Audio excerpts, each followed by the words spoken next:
कि हमारे स्वास्थ्य विभाग से उस राज को कहां गुम कर दिया गया है। इसकी भी जिम्मेदारी आज मैं आपको सौंपती हूँ कि मेरे उस 7 करोड़ राज को ढूंढा जाए, उनकी जो डिमांड मैंने किया है वो डिमांड को मेरे अस्पताल में लाया जाए, क्योंकि मैं नहीं जानती अपनी किसी। मध्य प्रदेश के स्वास्थ्य सेवाओं की बदहाली की पोल खुद मध्य प्रदेश के एक बीजेपी विधायक ने अपनी ही सरकार के डिप्टी सीएम के सामने खोल दी।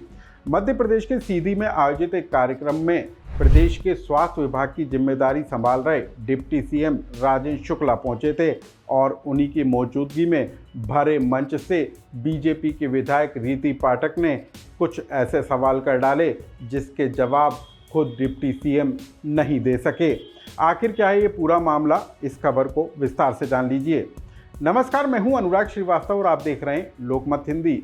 मध्य प्रदेश के सीधी में आयोजित एक कार्यक्रम में शामिल होने के लिए जब मोहन सरकार के डिप्टी सीएम राजेंद्र शुक्ला पहुंचे तो भरे मंच से बीजेपी की महिला विधायक ने कई ऐसे सवाल कर डाले जिसके जवाब खुद डिप्टी सीएम नहीं दे सके।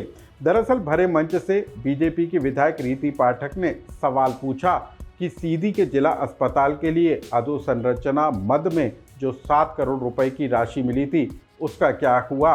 बीजेपी विधायक रीति पाठक ने डिप्टी सीएम से ये सवाल भी पूछा कि उन्होंने इस संबंध में कई बार 6 से 7 बार स्वास्थ्य विभाग को पत्र लिखा, लेकिन पैसा कहां गुम हो गया इसकी जानकारी विभाग आज तक उनको नहीं दे सका।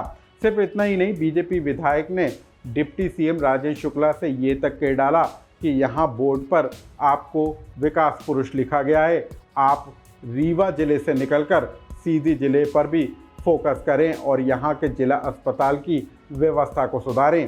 क्या कहना है बीजेपी विधायक रीति पाठक का और कैसे सवालों के जरिए बीजेपी के विधायक ने अपनी ही सरकार के डिप्टी सीएम को कटघरे में खड़ा कर दिया, पहले आप उसे सुन लीजिए। मैं बड़े दुख के साथ कहना चाहती हूँ कि हमारे स्वास्थ्य विभाग से उस राज को कहां गुम कर दिया गया है। इसकी भी जिम्मेदारी आज मैं आपको सौंपती हूँ कि मेरे उस 7 करोड़ राज को ढूंढा जाए, उनकी जो डिमांड मैंने किया है वो डिमांड को मेरे अस्पताल में लाया जाए, क्योंकि मैं नहीं जानती अपनी किसी। आप स्वास्थ्य मंत्री हैं, आप हमारे उप मुख्यमंत्री हैं, आप विंध्य के विकास पुरुष भी हैं, जैसे यहाँ पर लिखा हुआ है। तो मैं ये चाहती हूँ कि आपका विकास हमारे सीधी जिले में दिखे। बस ये हमारी आज हम सब की तरफ से आज ये डिमांड है। मुख्यमंत्री जो संरचना के माध्यम से हमें दी थी और 7 करोड़ रुपए की राशि एक मुश्त मैंने सिर्फ इसलिए इस अस्पताल के लिए निकाला कि अस्पताल की व्यवस्था हो। लेकिन मैं बड़े दुख के साथ कहना चाहती हूँ कि हमारे स्वास्थ्य विभाग से उस राज को कहां गुम कर दिया गया है।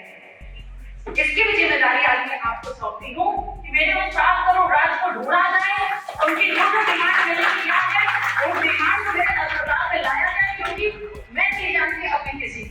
इसी कार्यक्रम के बाद जब मीडिया ने बीजेपी विधायक रीति पाठक से सवाल पूछा तो उन्होंने कहा कि सीधी के जिला अस्पताल की बदहाली किसी से छिपी नहीं है। सीधी जिला अस्पताल में एक सर्जन सुबह से शाम तक 7 से 8 ऑपरेशन करता है। डॉक्टरों की कमी है, उपकरणों की कमी है और इसी तरफ उन्होंने सरकार का ध्यान आकर्षित किया है। अब हम आपको बता दें कि इस पूरे मामले को लेकर रीति पाठक ने भोपाल में मुख्यमंत्री मोहन यादव से भी मुलाकात की है और उन्होंने इस बात का जिक्र किया है कि सीधी जिला के विकास और ख़ास तौर पर जिला अस्पताल की कमियों को दूर करने के लिए सरकार कदम उठाए।